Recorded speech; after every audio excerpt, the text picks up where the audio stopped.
2 Chronicles 23 from the Net Bible. In the 7th year, Jehoiada made a bold move.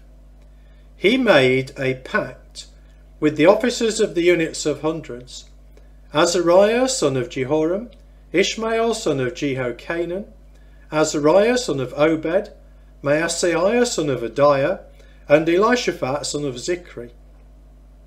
They travelled throughout Judah and assembled the Levites from all the cities of Judah, as well as the Israelite family leaders. They came to Jerusalem, and the whole assembly made a covenant with the king in the temple of God. Jehoiada said to them, "The king's son will rule, just as the Lord promised David's descendants. This is what you must do. 1/3 of you priests and Levites who are on duty during the Sabbath will guard the doors. Another 1/3 of you will be stationed at the royal palace, and still another 1/3 at the foundation gate. All the others will stand in the courtyards of the Lord's temple.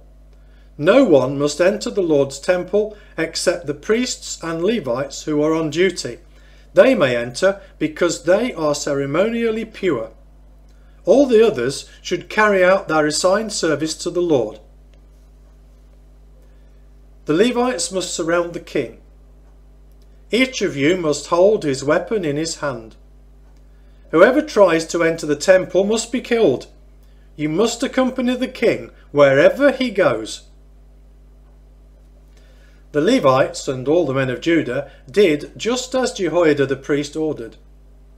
Each of them took his men, those who were on duty during the Sabbath as well as those who were off duty on the Sabbath. Jehoiada the priest did not release his divisions from their duties. Jehoiada the priest gave to the officers of the units of hundreds King David's spears and shields that were kept in God's temple. He placed the men at their posts, each holding his weapon in his hand.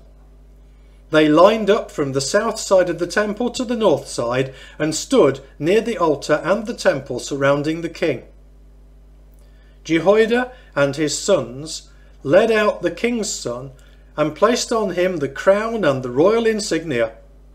They proclaimed him king and poured olive oil on his head. They declared, "Long live the king!" When Athaliah heard the royal guard shouting and praising the king, she joined the crowd at the Lord's temple. Then she saw the king standing by his pillar at the entrance. The officers and trumpeters stood beside the king, and all the people of the land were celebrating and blowing trumpets, and the musicians with various instruments were leading the celebration. Athaliah tore her clothes and yelled, "Treason! Treason!" Jehoiada the priest sent out the officers of the units of hundreds who were in charge of the army and ordered them, "Bring her outside the temple to the guards. Put the sword to anyone who follows her."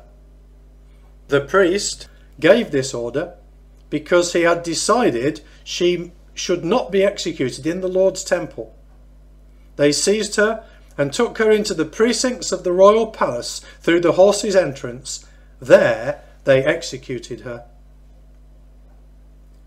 Jehoiada then drew up a covenant stipulating that he, all the people, and the king should be loyal to the Lord. All the people went and demolished the temple of Baal. They smashed its altars and idols. They killed Mattan, the priest of Baal, in front of the altars. Jehoiada then assigned the duties of the Lord's temple to the priests, the Levites, whom David had assigned to the Lord's temple. They were responsible for offering burnt sacrifices to the Lord with joy and music, according to the law of Moses and the edict of David. He posted guards at the gates of the Lord's temple, so no one who was ceremonially unclean in any way could enter. He summoned the officers of the units of hundreds, the nobles, the rulers of the people, and all the people of the land, and he then led the king down from the Lord's temple. They entered the royal palace through the upper gate and seated the king on the royal throne. All the people of the land celebrated. For the city had rest now that they had killed Athaliah.